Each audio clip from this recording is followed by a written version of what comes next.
नमस्कार आदाब दोस्तों। तो चलिए आज हम फिर लाए हैं देश दुनिया की तमाम छोटी बड़ी ब्रेकिंग न्यूज़। तो खबरों को स्टार्ट करने से पहले आपसे छोटी सी रिक्वेस्ट है दोस्तों, अगर चैनल पे नए हैं तो चैनल को सब्सक्राइब करें, नोटिफिकेशन को ऑन करें और वीडियो को लाइक करें, अपने दोस्तों के साथ ज़्यादा से ज़्यादा शेयर करें। तो आज की सबसे पहली और बड़ी खबर में आपको बताएंगे दोस्तों।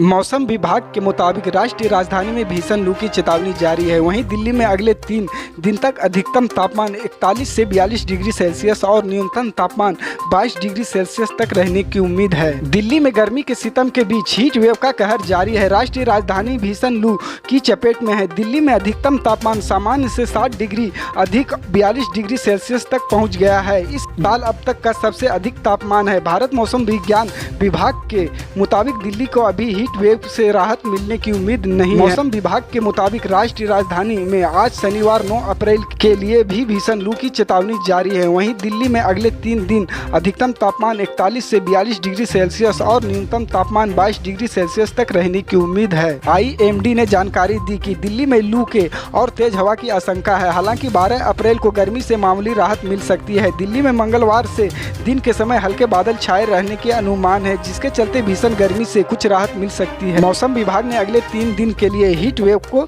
लेकर रेड अलर्ट जारी किया है। बता दें कि मैदानी इलाकों में लू उस वक्त घोषित की जाती है जब अधिकतम तापमान 40 डिग्री सेल्सियस से अधिक तथा सामान्य से कम 4.5 डिग्री सेल्सियस ज्यादा रहता है। पेट्रोल और डीजल के दामों में नरमी की हैट्रिक लग गई। शनिवार को भी स्थिर रहे, उनमें कोई बदलाव नहीं दिखाई दिया। पेट्रोल के दाम 118.13 और डीजल के 101.17 पर ही रहे। पेट्रोल डीजल के दाम के नए दौर में 14 बार बढ़े। 14 बढ़ोतरियों के बाद जबलपुर में पेट्रोल 10 रुपये 92 पैसे और डीजल 10 रुपये 29 पैसे महंगा हो चुका है। इसे नवरात्र और रमजान का असर कहें या कुछ और, लेकिन 3 दिनों से पेट्रोल डीजल के दाम नहीं बढ़ने से लोगों को राहत है। डीजल के दाम 100 के पार पहुंचने के साथ ही लगने लगा था कि इनके दाम नई ऊंचाई की ओर भागेंगे, लेकिन लगातार तीसरे दिन पेट्रोल डीजल के दाम स्थिर रहे, जिससे लोगों को थोड़ा सा दम लेने का मौका मिला। पड़ोसी देश श्रीलंका इन दिनों जबरदस्त आर्थिक संकट के दौर से गुजर रहा है। भारत में भी चौतरफा महंगाई बढ़ी है। हाल ही में कुछ विशेषज्ञों ने भारत जैसे देशों में भी आर्थिक संकट गहराने की आशंका व्यक्त की थी। ऐसे में संभव है कि सरकार श्रीलंका संकट से सबक ले रही हो।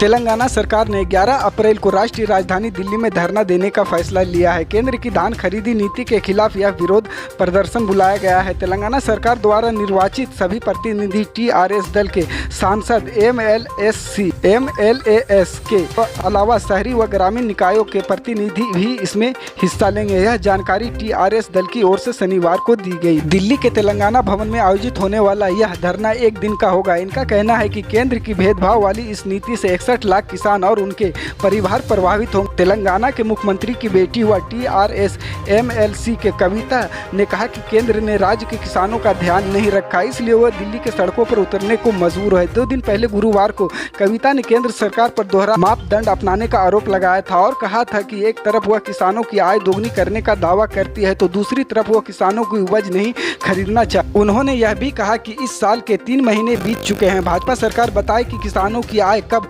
दोगुनी होगी। हर दिन बढ़ती महंगाई के कारण किसानों की आय दुगनी करना तो दूर, कर्ज और खर्च दोगुना जरूर हो गया है।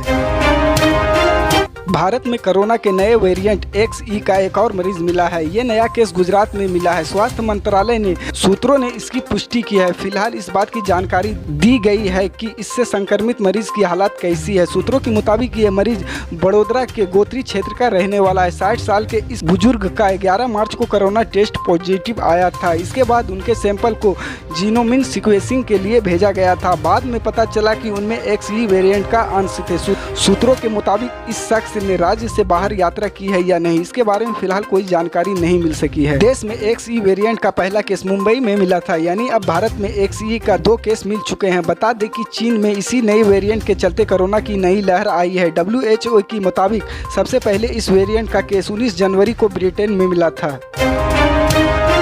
गुजरात में इस साल के अंत का विधानसभा चुनाव होने वाला है। इसके बावजूद विपक्षी कांग्रेस ने अभी तक एक असीमित राजनीतिक नहीं बना पाई है। कांग्रेस नेताओं का एक वर्ग चुनावी रणनीतिकार प्रशांत किशोर और उनकी टीम के साथ राज्य में एक चुनावी असाइनमेंट के लिए पार्टी का आला कमान के साथ बातचीत के बारे में मीडिया की अटकलों को हवा दे रहा है। वहीं सूत्रों ने ऐसी किसी भी संभावनाओं से इनकार किया है। राजनीति पर्यवेक्षकों ने कहा कि प्रशांत किशोर के चुनाव प्रचार की रणनीति को संभालने की बातचीत से कांग्रेस कार्यकर्ताओं का मनोबल फिलहाल ऊंचा रखने में मदद मिलेगी और इसलिए इन अटकलों को उत्साह के साथ हवा दी जा रही है। इकोनॉमिक्स टाइम्स की रिपोर्ट के मुताबिक कांग्रेस के एक दिग्गज नेता ने बताया कि इस मुद्दे को लेकर प्रदेश इकाई खुली है, लेकिन फैसला करना आला कमान पर निर्भर है। हालांकि इस बात को लेकर हर कांग्रेस की एक राय नहीं है। गुजरात के एक पूर्व अध्यक्ष ने कहा कि प्रशांत किशोर के गुजरात आने की बात अगर सफल नहीं हुई तो इससे कार्यकर्ताओं का मनोबल ही टूटेगा। उन्होंने यह भी कहा कि ऐसी किसी भी योजना के बारे में तमाम बड़े नेताओं का राय नहीं मिली है। उन्होंने कहा कि बड़े नेताओं के भीतर एकजुटता की कमी अब सार्वजनिक रूप से दिखने लगी है। इसी तरह की पल पल की अपडेट जानने के लिए जुड़े रहे हमारे स्टार न्यूज के साथ। मिलते हैं अगली बड़ी खबर में, तब तक के लिए जय हिंद।